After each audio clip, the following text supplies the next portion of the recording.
corrupt cop, Officer Martin was a man feared by many in the small town of Brooksville. He wasn't the kind of officer who helped old ladies cross the street or found lost pets. No, Martin was a bully with a badge, and everyone knew it. His eyes, always covered by dark aviators, carried no kindness, and his uniform, though neatly pressed, seemed to reflect the iron grip he had over the town. It all started a few years back when Officer Martin caught a couple of local kids sneaking into the town's old abandoned factory. They weren't doing any harm, just playing around, but Martin saw it as an opportunity. He threatened to arrest them unless they helped him. By help, he meant giving him information about other kids, about their families, anything he could use for leverage. He kept these kids scared, feeding him information to protect themselves. Soon, Martin's network of fear expanded beyond the children. He started bullying small business owners, hinting that their permits might suddenly disappear unless they gave him a monthly envelope under the table. If anyone complained, Martin knew how to bury the reports before they reached the chief's desk. He always made it look like he was in control, and no one dared challenge him. But the real trouble came one sweltering summer afternoon when Martin pulled over Sarah and her father, Mr. Thompson. Mr. Thompson was a respected man in the community, a local contractor who'd worked hard his whole life to provide for his family.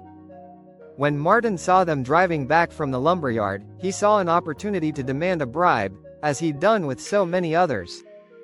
"You've got a taillight out," Martin said with a smirk, even though the car was perfectly fine. "That'll cost you, Mr. Thompson frowned. "It's not broken, officer. I checked it this morning." Martin stepped closer, his tone menacing. "Are you calling me a liar? Because that'll cost you even more." Sarah, sitting in the passenger seat, shifted uncomfortably. She knew what Martin was after, but her father wasn't the kind of man to give in to threats. "No, sir," Mr. Thompson said firmly. "But I'm not paying you anything. If there's a ticket, write it. But I won't be bullied." Martin's smirk faded. "You think you're better than me, Thompson? You think you can walk around this town without playing by my rules?" He grabbed his radio. "Maybe I should arrest you both for resisting." Sarah's heart raced. "Dad, please, let's just go," but Mr. Thompson remained calm. "You go ahead and call it in, officer. But I know your game, and I've had enough." Martin hesitated, unsure of his next move.